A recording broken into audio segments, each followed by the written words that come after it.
Hey guys, I'm going to play an instructive 10-minute game. Just queuing up right now. And here we go. We have an opponent, 2100. Let's play e4. And I'll try to talk through the thought process. So the Sicilian, we'll just stick with the knight f3, bishop b5 stuff that I usually play. Yeah, g6. Everybody's been playing this. And I haven't been loving... the positions that I've been getting into. So because of that, um, I think I might try to change it up a little bit. So usually I play knight c3, and then they play like knight here and attack the pawn, and I will push it forward. And it's kind of just like a mediocre line. So I'm going to play c3 to try to change it up, try to directly kind of strike with d4 and get more of a center. It's a little bit more aggressive and sort of kind of counters that bishop a little bit more. So we're going to try this. I'm going to play rook to e1, just lining up here, defending my pawn. And I'm getting ready to play d4. Probably next move. We'll see what black does, though. Okay, so I think d4 is probably a good move now. And if black takes, of course, I can recapture with the pawn. Have both of those pawns in the center. I don't know this theory quite as well, but I mean, it's pretty straightforward position, right? You just get control of the center, develop your pieces, and we'll go from there. Okay, so he's going to take. Not much of a question here. I don't think there's any reason to really take with the knight. It's better to have both pawns. You can see the coverage there.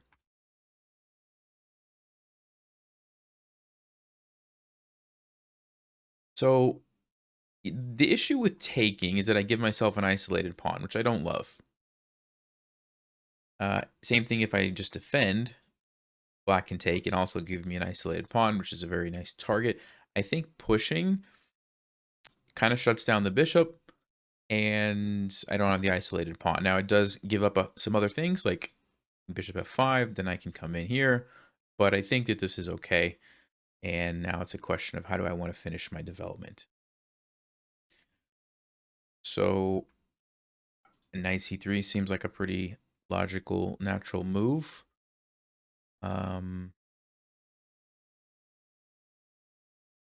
Anything else? I mean, I could take this. I don't know if I want to take that right now and then try to attack this pawn at some point. But I think to start things off, maybe just knight c3. I could go knight d2 as well. I will go knight c3. I think this is fine. That way I don't block my bishop.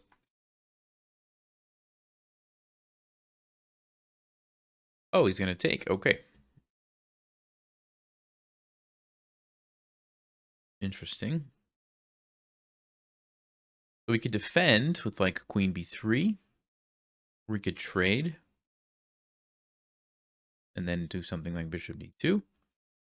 Queen a4, giving up the pawn. Probably not the greatest. So I think it's a... There's also queen d3. But then I run into bishop f5. So it seems like queen b3 or captures are the two candidate moves.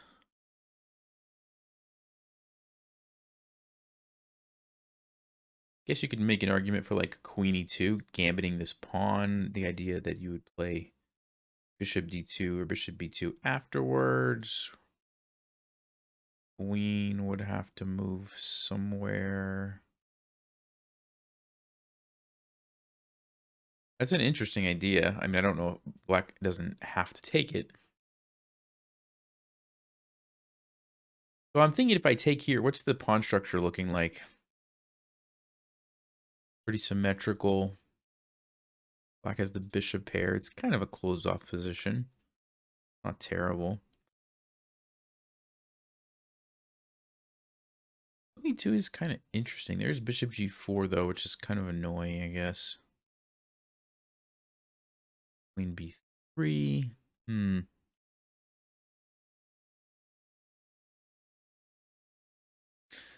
I guess let's play queen b. Well, maybe I do want to trade this because if black actually like moves the knight, the rook can come here, and this can actually be kind of annoying for me. But maybe taking isn't too bad. I mean, the bishop's going to be pretty nice here, though. I don't actually know. So I'm just going to choose one, not at random, but sometimes you have these situations in chess where you just don't know. And you can't just sit there and use all your time. You have to make a decision. So I'm gonna play a move that seems like it's okay.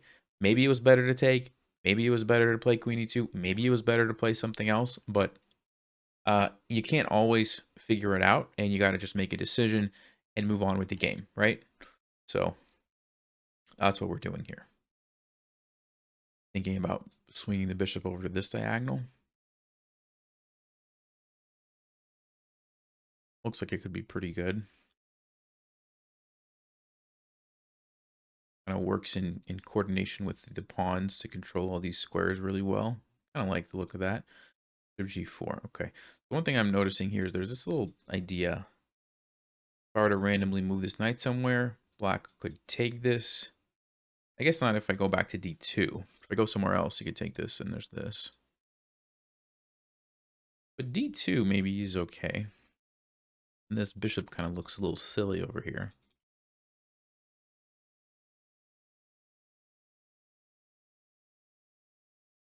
So we'll play knight to D2. It's pretty passive. I don't love retreating like this, but also don't want to just let black open up my king.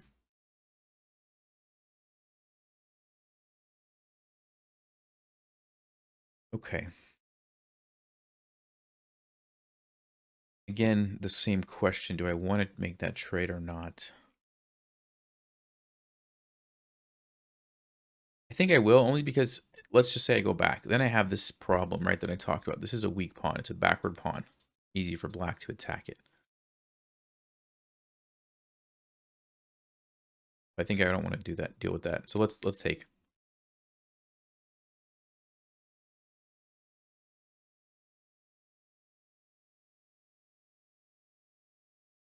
If I go here, the rook's going to come over. I do have bishop to b4.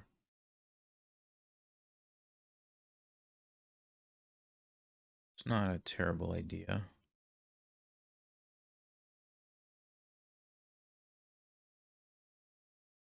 So we'll connect the rooks. Get the bishop there. Rook to b8 probably is pretty natural. And we could play bishop to b4. And then swing the queen over to a3. And we're going to have some nice pressure. And our position looks pretty solid. And then maybe even the knight can come around like this. Okay. I like the look of that. Yeah. Seems like a pretty logical plan. Black doesn't have to play rook b8, but seems like a normal move. Maybe this too. Probably going to do the same type of deal. Put this here, put my queen there. Okay, so let's go ahead. Bishop b4. Queen a3. I'm going to play these moves quickly because I don't want to like get too far behind on time for no reason. And I already kind of calculated it and it looks like a good plan. So black's bishop is kind of shut out of the game. Now I have to be careful if black has time to play like f6. Could get dangerous with the rook and the bishop all of a sudden getting into the game. The queen, the bishop, the rook, you know what I mean? A lot of pieces that could suddenly attack my king. So I am going to keep that on the radar.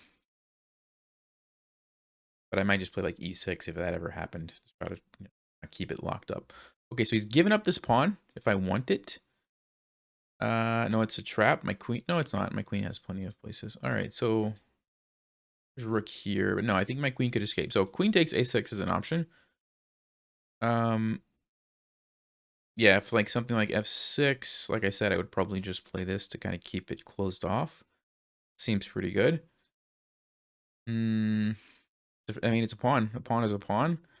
It's also a protected pass pawn. I can start pushing this guy at some point, so that looks pretty good. And my queen can escape, here if I need to. I mean, black kind of has to try something like f6 to get this bishop into the game.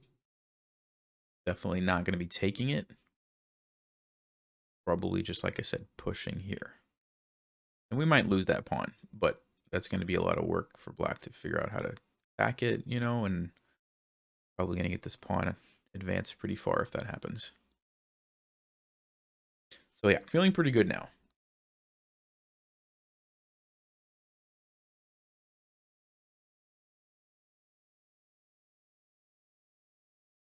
All right, so black does decide on rook b5, which looks like it's trying to trap the queen. Problem is black can't play rook a8, at least not right away. Ah, there is bishop c8. Just notice that. That's another way to trap the queen, sort of. I could go here. And it's getting pretty interesting. So my initial thought was a4 to chase this rook away. But on bishop c8, takes. That might actually still be pretty good, because I'd be able to put the bishop here, get the pawn all the way to a7. It's probably going to be winning, actually. That might just be the simplest thing, because if the rook has to retreat, well, then I just got a free move, and now I can retreat. So bishop c8 is probably the only move for black. Yeah, I'm going to be pretty happy with that, I think. Only because the pawn is so far advanced, it's going to be protected, and the bishop is too far to really do anything. And yeah, surely there must be a way. Now, I don't have to do that. I could also like just come back here, but this I like the look of this. I do like this. Could be a mistake, but I think it's okay. Let's try it. Alternatively, there's also queen a8, but looks like after bishop here. Oh, actually, that's another way to do it. Queen a8 kind of pins this. How about rook b8? No, rook b8, I can go here. So there's two ways to do this. Sack the queen that way, or we play queen a8. If this move, then we take. The idea is we have the rook coming down. Also looks pretty good to get the two rooks. Huh.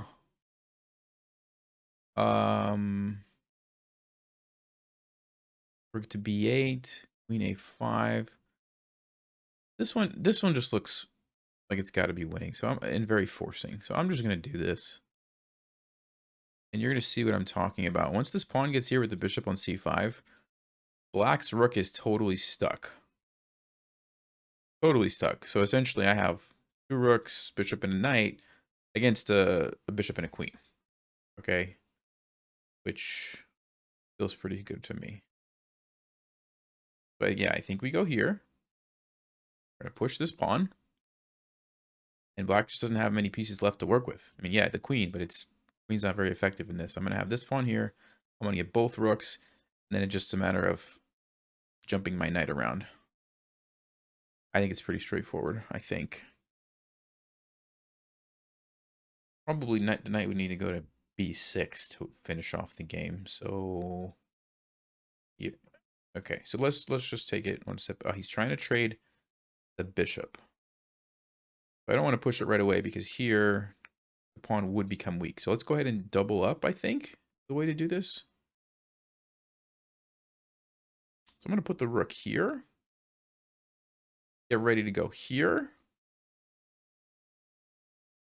And then we can trade the bishop. That's fine. Okay, we'll take that. Let's do this. And then it's just a matter of relocating the knight where we need to attack the rook. Yeah, and I think it's over. Maybe you could argue that this maybe was a more difficult way to do it, but this just seems pretty straightforward to me.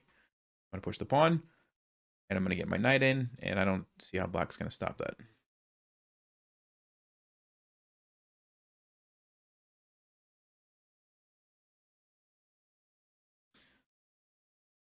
Okay.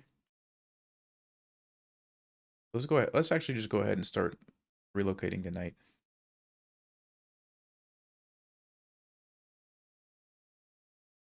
I don't even have to push the pawn. I could leave it here, actually, and put the knight on c5. And then bring the rooks in this way. Maybe that's even better.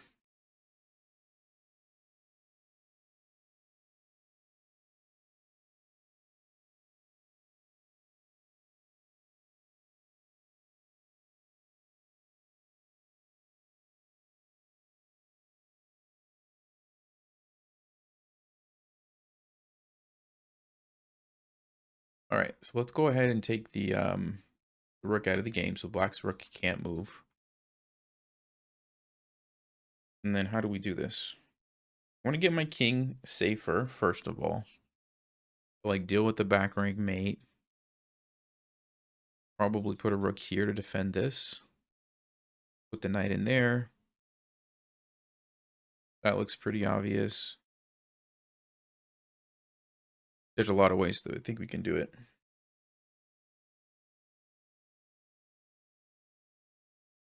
Oh, this one.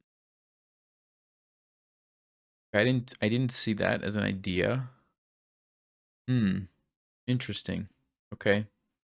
Yeah, I kind of missed that, to be honest with you guys.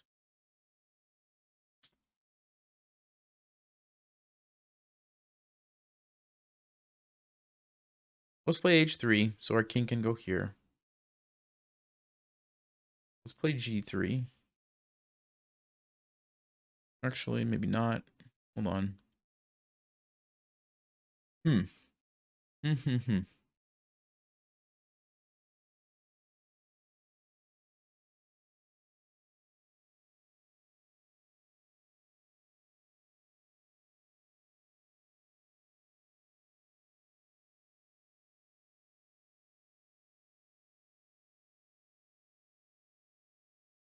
That's a big threat.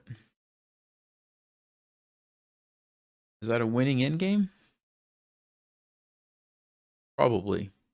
Extra pawn? I think so.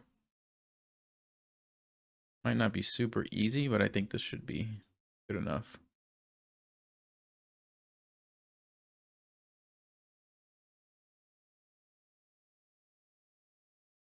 Let's just shut it down and we'll bring the king around. Or I play g4. I think this is a win. Is this a win?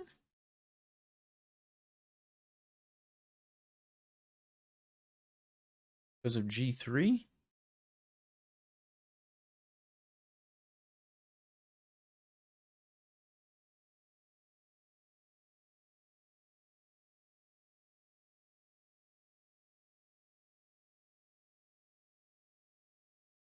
Yeah, that was like more difficult than it should have been.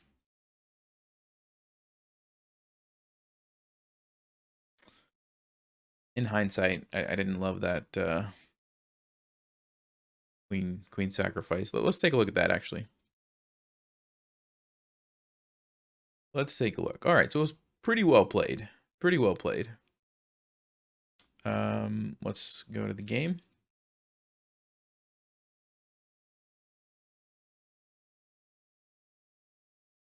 Okay, so apparently played a lot of book moves.